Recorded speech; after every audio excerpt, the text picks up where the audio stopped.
അങ്ങനെ എന്റെ ആഗ്രഹം സാധിച്ചു. ഊട്ടി എത്തി.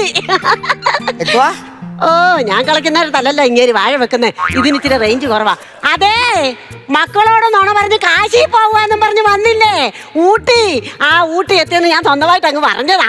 എന്റെ വലിയൊരു ആഗ്രഹമല്ലായിരുന്നു ഊട്ടി കാണണമെന്ന്. എന്തായാലും ഞാൻ കൊണ്ടുവന്നാണ്ട് ഊട്ടി കാണിച്ചു. ഇനി കുറച്ച് ദിവസം നമ്മൾ രണ്ടുപേരും കൂടെ അങ്ങ് അടിക്കും പൊളിക്കും. ചുമ്മാ ഇരിക്കുന്നേ, പോ ഇങ്ങോട്ട്. എനിക്ക് ഇവിടുത്തെ തണുപ്പങ്ങോട്ട് പറ്റുന്നില്ലടി. ആണ്ടെ അവിടെ ആരാണ്ട് തീ ഇടുന്നുണ്ട്, പുകയൊക്കെ പോകുന്നുണ്ടോ? നമുക്ക് പോയി ഇച്ചിരി തീ കാഞ്ഞേച്ച് വന്നാലോ? എന്റെ പൊന്നു മനുഷ്യ, അത് കോടമഞ്ഞ് കയറി വരുവാ. തീ കായാൻ പോകുന്നു. എന്റെ പൊന്നടി തണുപ്പിന്റെ അതാ കൈയൊക്കെ കണ്ടോ മരം കണക്കാവുന്നടി. ഞാനിച്ചിരി തടവി തരാം. തടവി മേലോട്ട്, തടവി മേലോട്ട് കൊണ്ടുവന്നേ. നീ പിടിക്കണം. അങ്ങനെ വലിച്ച് തൊലിയെല്ലാം കൂടെ ഇവിടെ റബ്ബറിട്ട് വെച്ചിരുന്നെങ്കിലേ ഞാൻ നല്ല അടിപൊളിയായിട്ട് ഇരുന്നേനെ. നമുക്ക് സ്റ്റാപ്ലർ പിന്നെ അടിച്ചു വെക്കട്ടെ. എന്തെങ്കിലും പറയാ കൊള്ളേ. ആട്ടടി ഈ ചെറുക്കം വിളിക്കുന്നത്. നീ എടുത്തു. ഹലോ ഹലോ, അമ്മ എവിടെ എത്തി? ഞങ്ങള് ഊട്ടി എത്തി. ഊട്ടിയാ? അല്ല, ഞങ്ങള് റൂം പൂട്ടി ഇറങ്ങിന്ന്. അമ്പലങ്ങളിലൊക്കെ കേറിയാ? എന്നാ മക്കളെ, കേട്ടില്ല? അമ്പലങ്ങളിൽ കേറിയോ? അമ്പലം ഒരു വശത്തൂന്ന് ഇങ്ങനെ കേറി തുടങ്ങി. അവിടെ എങ്ങനെയുണ്ട് കാലാവസ്ഥ? ഉടിഞ്ഞ തണുപ്പാടാവേ. അത് ഇപ്പൊ ഇവിടെ തണുപ്പാന്ന്. അച്ഛനെന്തേ? അച്ഛൻ ഇവിടുന്ന് നാമം ചൊല്ലുന്നുണ്ട്.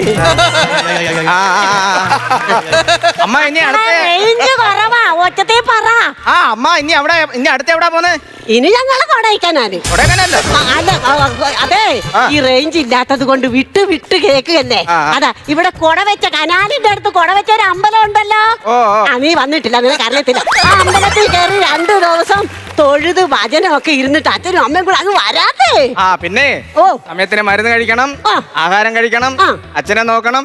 അപ്പൊ ശരി, എന്നാ പിന്നെ വിളിക്കാം. എല്ലാം ശരി, ഓക്കെ എന്നാ. ഓക്കെ. അയ്യോ, അങ്ങനെ ഒരു തരത്തിൽ ഒപ്പിച്ചേ. ഈ പറഞ്ഞതൊക്കെ ചെറുക്കം വിശ്വസിച്ചോ? ഒരു തരത്തിലൊക്കെ അങ്ങ് ഒപ്പിച്ച്.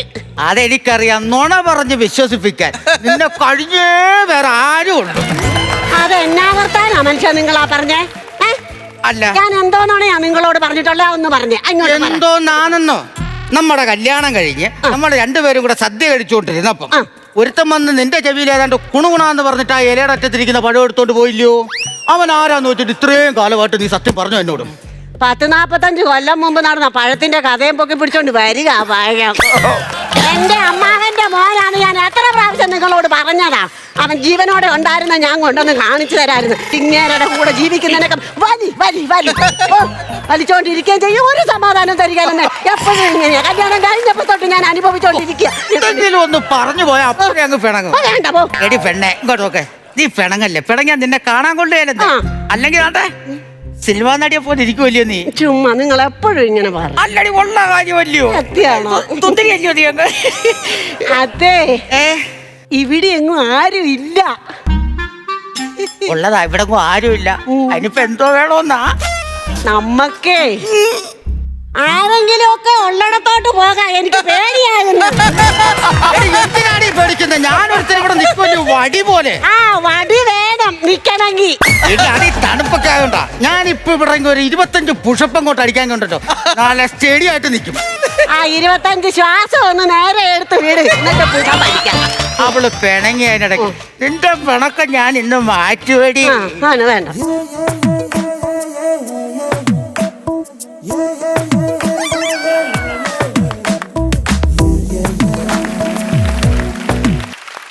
അല്ലയാ, ഇവിടെ റേഞ്ച് ഇല്ല, ഭയങ്കര തണുപ്പ്. ഞാൻ ഇപ്പൊ ഊട്ടിയില്. ഞാനൊരു ഓട്ടം വന്നതാ. ഞാൻ നാളെ അങ്ങ് പോകും. അവിടെ അവളും മോനും ഒറ്റയ്ക്കില്ലേ ഉള്ളൂ. അമ്മ അച്ഛനും കാശിക്ക് പോയി. അതുകൊണ്ടാ ഞാൻ എപ്പോഴും അങ്ങ് വരും. ഓക്കെ എന്നാ ഞാൻ വിളിക്കാല്ലേ, അവിടെ വന്നിട്ട് വിളിക്കാം. എന്റെ അച്ഛനും അമ്മയല്ലേ ഇത്? അവര് കാശിക്ക് പോകുന്ന പറഞ്ഞിട്ട് ഊട്ടി വന്ന് ഇറങ്ങുന്ന. അവരുടെ പ്ലാൻ എന്തോന്ന് അറിയണം. മാർഗമുണ്ട്, മാസ്ക് എടുത്ത് വെക്കാം.